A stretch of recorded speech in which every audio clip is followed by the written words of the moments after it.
Hmm.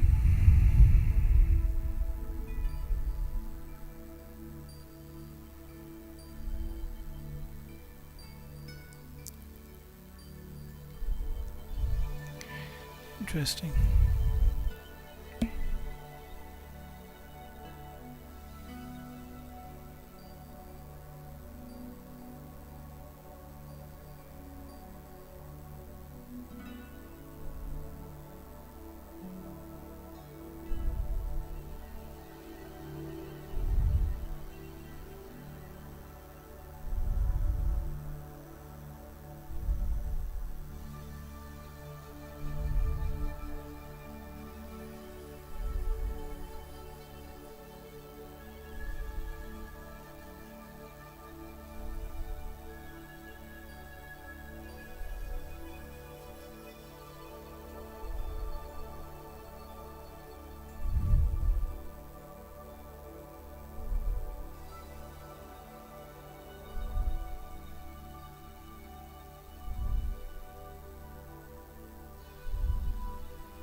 Okay, there's going to be a stripe all the way down this loco, just above this line that I'm doing here. Which actually is in real life is a bright yellowish colour.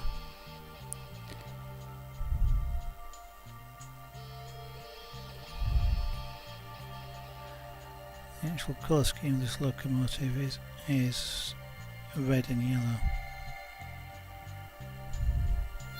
So the majority of it is red, and quite a saturated red, although fairly dark. Bit darker than pillar boxes or post boxes in the UK.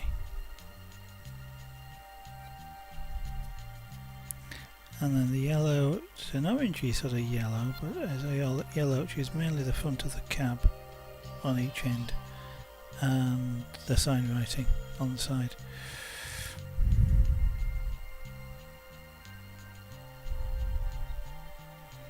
There is a yellow stripe right down the side of the body.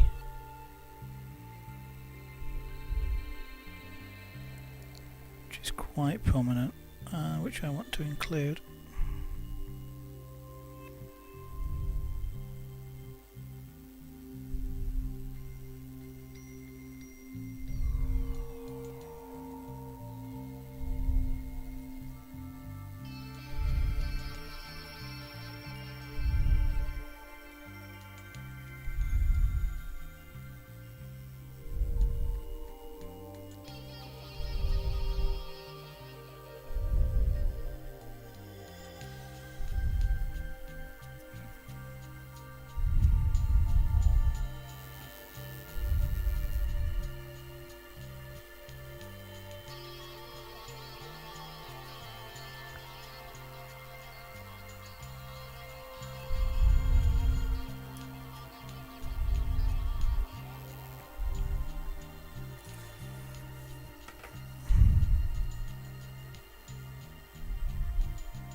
Of course, being a perspective means it starts fairly wide at this end.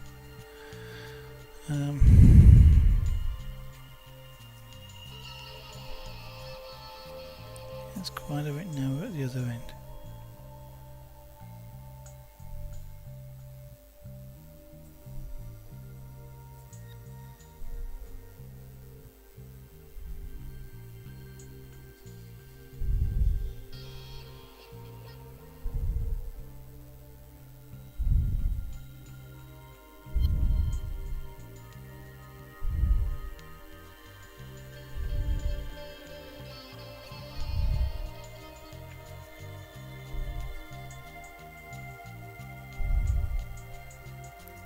So what I'm doing now is just effectively just sketching it in.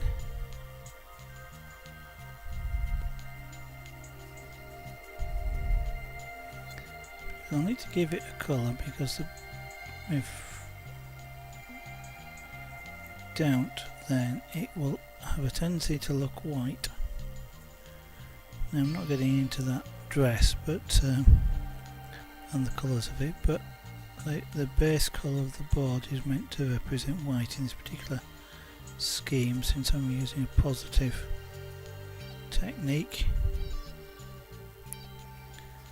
and so just leaving it as it is now would imply a white stripe.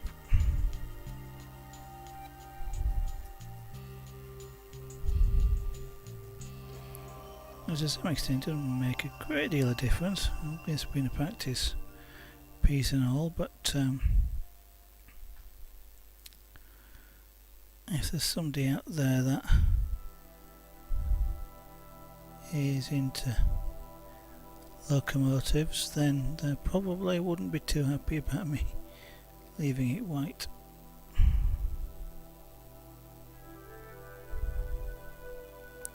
Not that the other details of this are going to be particularly accurate though, unfortunately.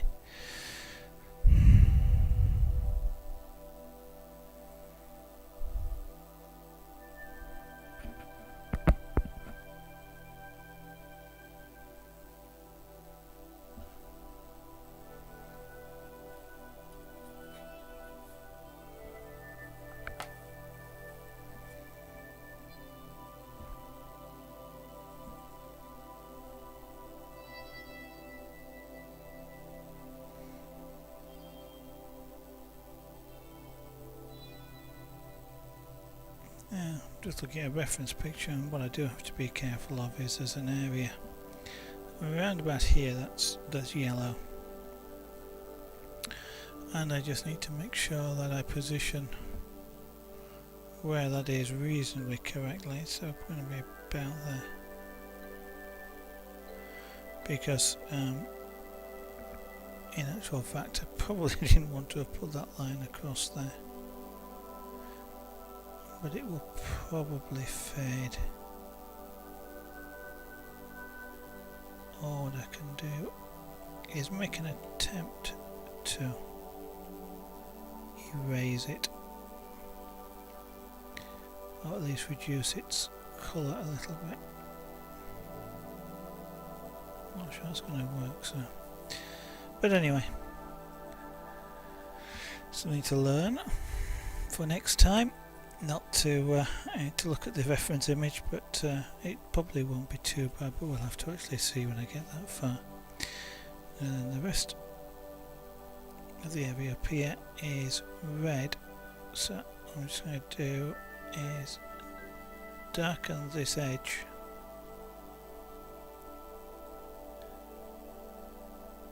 to represent the red area. And then once I've done that, what I'll be able to do is colour the stripe with just a light brown.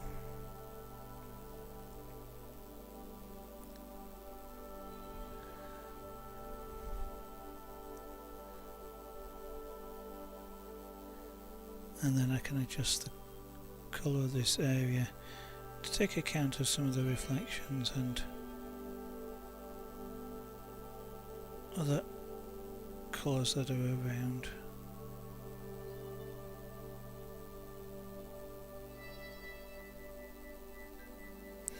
The other thing that happens is around this area here there's also a lip, so that has a reflection as well.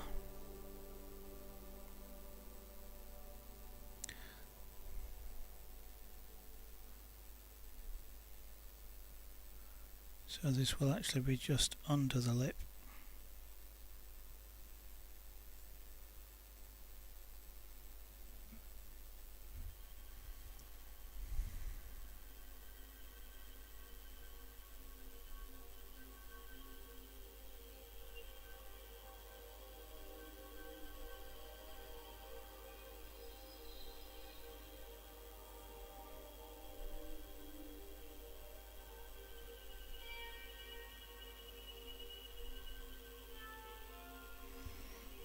If anyone has any questions about burning wood, feel free to ask them.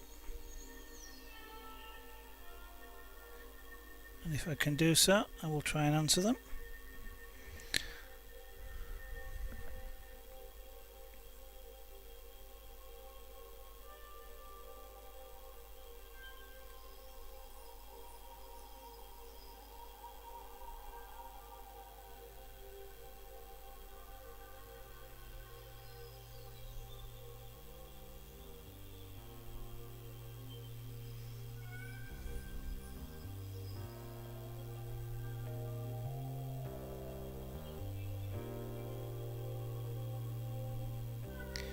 What I'm doing here really is just a practice piece. What I've got in my hand is a new tool. It's called a flat shader, because the base of it is flat as opposed to the other type of shader, which is a spoon shader, which actually has a shape very similar to the bowl of a spoon. And this flat shader is a new tool to me. I've not actually used one really before today, so what I'm going to do is learn how the tool works, sort of effect I get from it, what sort of heat I need, etc. One of the things I'm doing here is practicing this on hardboard. This is mainly because I've got a lot of the stuff around. It is actually harder to work on than a whiter wood, but given that, as I say, I've got a lot of it around, if I make a mess of it, I'm not as concerned. Don't particularly feel like I'd be wasting the wood, and it therefore just allows me to try things that I might be a little bit wary of if I'm choosing something more expensive.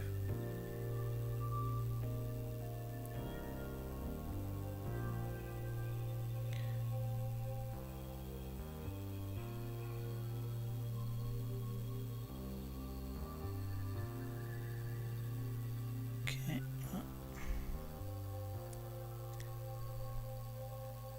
that's given me the outline of a yellow strip that goes all the way down the loca. So what I'm going to do now is just tint it a little bit. Just run the shader over it fairly quickly. What that will do is gradually just build up a light shade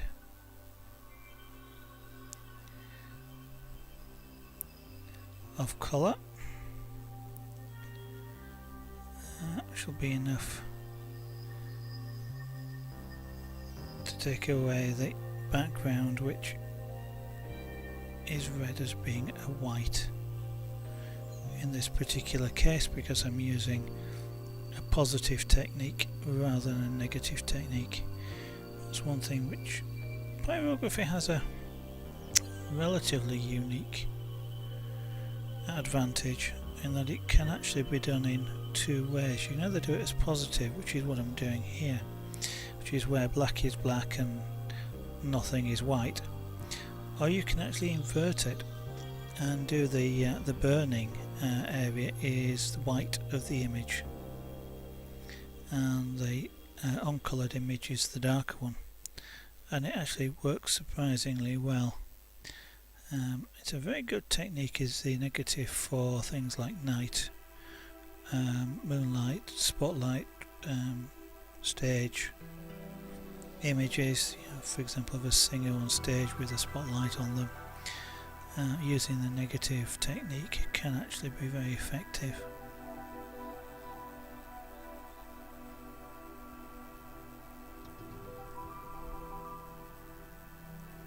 If anyone has any questions, feel free to ask.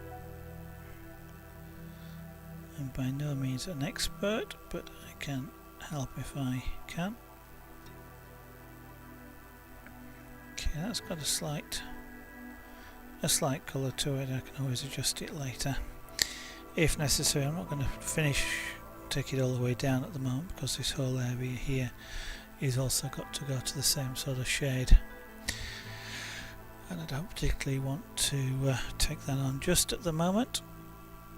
Now the rest of the side here though is red, apart from a couple of ladders which appear here, and there's also two down there, but they're so fine that they probably won't display. But one of the things I've got to bear in mind is that these ladders being up here are effectively white, which means I don't want to colour them at all. But what it does mean is I've got to indicate that they're there by colouring around them, so I almost need to outline them, which is what I'm going to do before I start to do any colouring around them. Otherwise I'll end up colouring over them and then they just won't be there.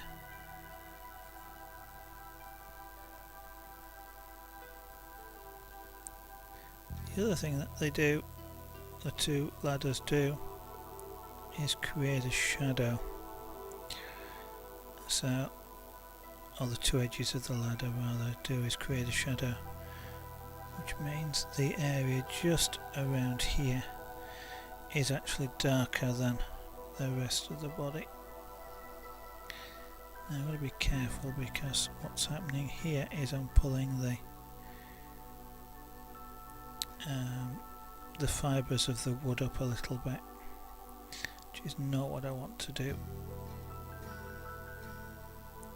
because it actually makes them appear not to be coloured, and they then stand out quite a bit. So I'm just going to do is just darken it a little bit. Now the ladders actually continue up into this panel, but I'm not going to do that at the moment.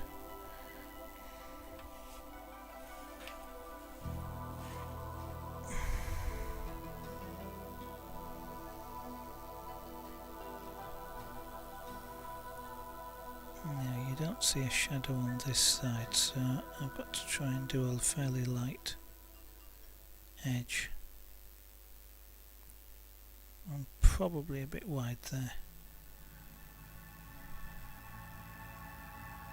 but it's better to be wide than it is to be too narrow, because I can always fill it in again afterwards. So now just darken up along this edge here.